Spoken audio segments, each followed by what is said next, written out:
It is Árni Hjartarson!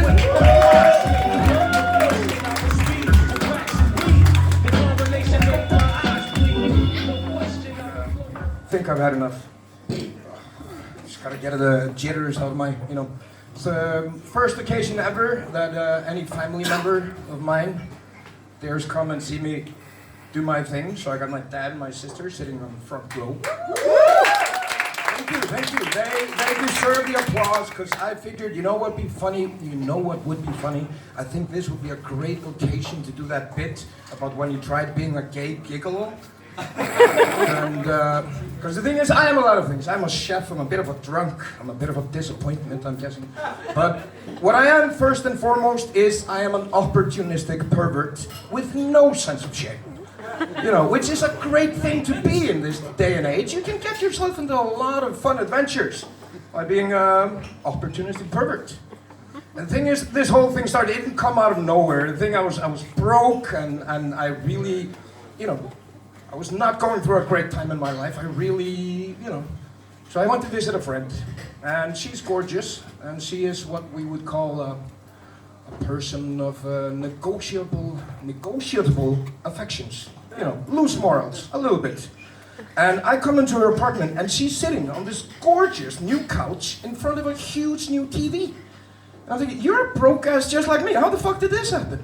And she just go, well, the thing is, Sugardaddy number 1 bought me the TV, and Sugardaddy number 2 was not about to be outdone, so he got me the couch. Shit, I'm working a shitty job for a shitty pay, and you sucked a dick and you got a couch? How much is that per an hour? This is, you know what? I'm not a bad-looking guy. I know how Dottie in accounting has been looking at me lately. And I know his family is loaded. And the thing that really clenched it for me when I was like, you know what, fuck it, I'm going for it. I met his wife at the last, company picnic thing, and that woman is a fucking bitch.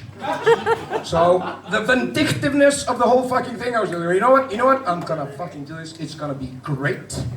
And also, Karen, you cunt, I'm gonna steal your man. That'll teach you to say that Nick Cave is overrated. Fuck you. You know what, Karen? I'm gonna please him like you never did. Because I'm not only opportunistic, I'm a bit arrogant and cocky. And then I start thinking about more. I've been being hit on by men for a long time and never crossed my mind to just go with it. Just fucking go with it, man. I keep thinking, like I've seen Paris's Hilton Instagram. I'm envisioning great things in my future at this point. I'm like, you know what?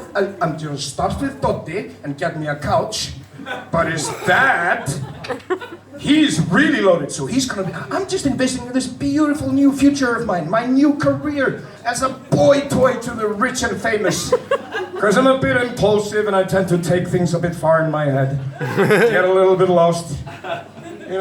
But I start working on it. I get a new pair of really tight pants and a sharp new haircut, and I make my way down to accounting and I start seducing.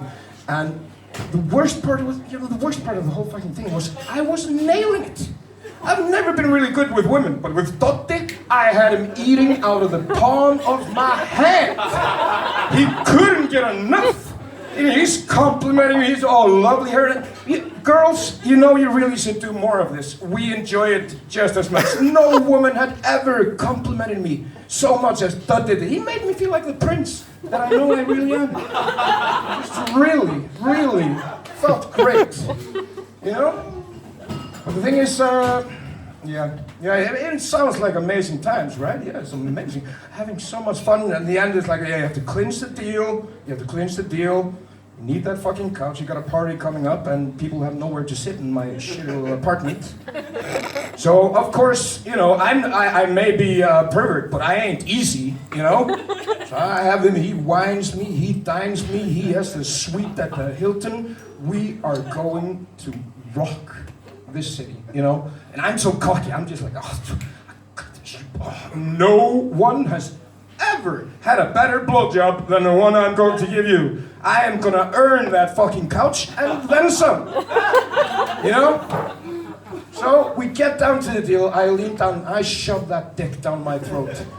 Have you guys ever had that feeling like where you grab a glass and you think it's cold apple juice, but it turns out to be lukewarm whiskey? You just shove it in and you just go...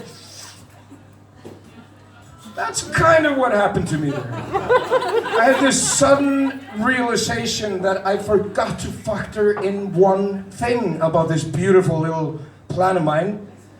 I don't like dick. I just really don't. I mean, you know, I always knew I wasn't a big fan, but shit, I really do not like it. This is seriously one of the worst things ever. And I'm sitting there, I'm looking at Dottie, he's having the time of his life. I am really, you know, he had never dared try this, and I am just filling all of his fantasies, and I was like, what am I doing? Really, Outney? For a couch! You're doing this for a fucking couch! What's the matter with you, you impulsive idiot? How the hell do you keep getting yourself into these fucking things? You know, what would your friends think? What would your mother think? Something dawned on me. You know, because my mother taught me a lot of things. She taught me a lot of things. One of the things she taught me, if you start something, Outney, you better fucking well finish it. You know, she may have raised a drunk of questionable morals. She may have drunk a bit of a... raised a bit of a disappointment. But she didn't raise no cocktease. You know? So I grabbed that dick with both hands. And I made my mother proud.